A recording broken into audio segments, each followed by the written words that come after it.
Essonne, forte mobilisation contre la fermeture de la Bourse du Travail.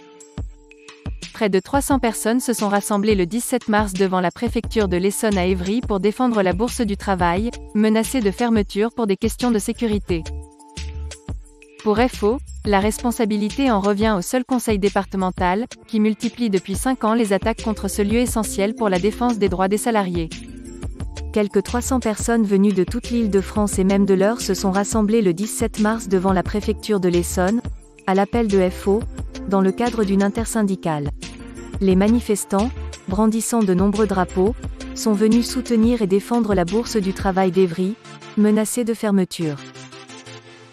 En effet, le 21 janvier 2021, la Commission communale de sécurité, qui inspecte tous les 5 ans les lieux recevant du public, a émis un avis défavorable à la poursuite de l'occupation de la maison des syndicats. Elle a accordé aux parties, les 7 organisations syndicales occupant les lieux et le conseil départemental, propriétaire du bâtiment, un délai de 3 mois, soit jusqu'au 22 avril, pour se mettre en conformité. Dans le cas contraire, le bâtiment pourrait être fermé et les organisations syndicales risquent de se retrouver à la rue. La commission a relevé plusieurs points en lien avec la sécurité, mais la principale raison de cet avis défavorable est l'absence de désignation d'un responsable unique de sécurité, explique Christophe Lecomte, secrétaire de l'UDFO. La problématique n'est pas nouvelle. Elle avait déjà été soulevée lors de la précédente visite de la commission de sécurité, 5 ans auparavant. Les organisations syndicales refusent d'endosser cette charge qui demande des moyens et entraîne des responsabilités pouvant aller jusqu'au pénal. Pour l'UDFO 91, ce rôle incombe au propriétaire du bâtiment, le conseil départemental. Mais le département refuse d'assumer ses responsabilités, il est seul responsable de cette situation, dénonce Christophe Lecomte. Un bâtiment construit il y a plus de 35 ans.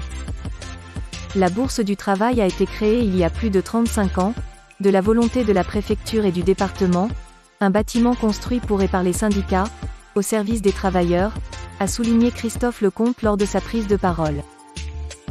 Actions sociales, organismes sociaux, enseignants, hypermarchés Carrefour, collectivités locales. Des camarades du département, représentant de nombreux secteurs d'activité, sont venus grossir les rangs du rassemblement, organisé à l'heure du déjeuner, pour exiger de pouvoir rester dans leur maison. La Bourse du Travail, c'est un lieu de formation, le lieu des assemblées générales de l'UD et un endroit où l'on peut rencontrer toutes les branches en même temps. Estime Freddy Moinereau, secrétaire général du syndicat FO de l'hôpital sud-francilien. C'est sympa et bien placé, facile d'accès.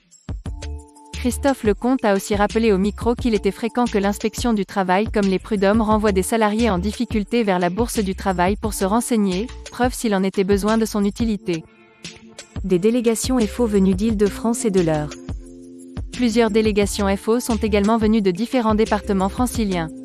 Parmi elles, Gabriel Gaudy, secrétaire général de l'Union régionale URIF-FO. Ce n'est pas la première fois en Île-de-France que les locaux de nos UD sont menacés, déplore-t-il. Il y a déjà eu des difficultés en Seine-Saint-Denis ou dans le Val-de-Marne. C'est dû au poids de l'immobilier. David Lecomte, secrétaire général de l'UDFO de l'Eure, a lui aussi fait le déplacement.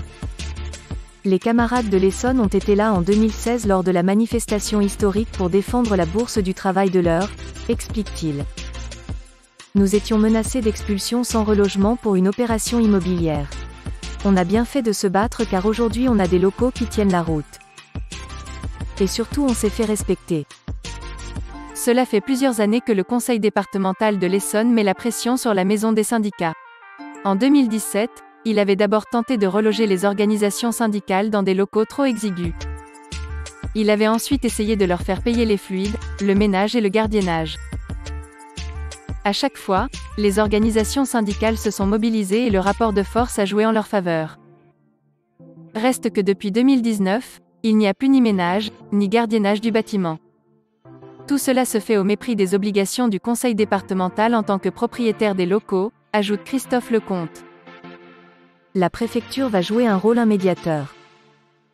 Entre la collectivité locale et les organisations syndicales, le dialogue social est au point mort.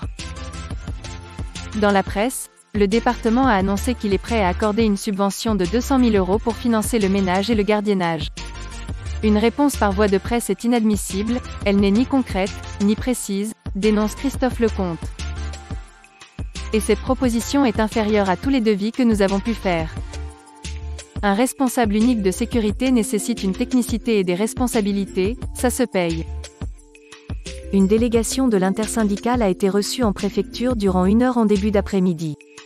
Nos interlocuteurs se sont dit prêts à faire les médiateurs entre le département et nous, a expliqué Christophe Lecomte, soulignant au passage que cela faisait 5 ans que FO n'avait pas été reçu en préfecture en tant qu'UD.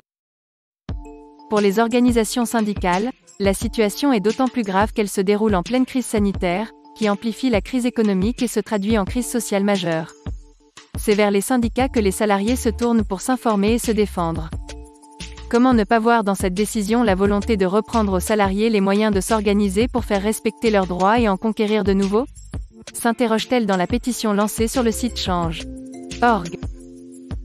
Elles sont déterminées à continuer à se battre pour rester dans la maison des syndicats d'Évry.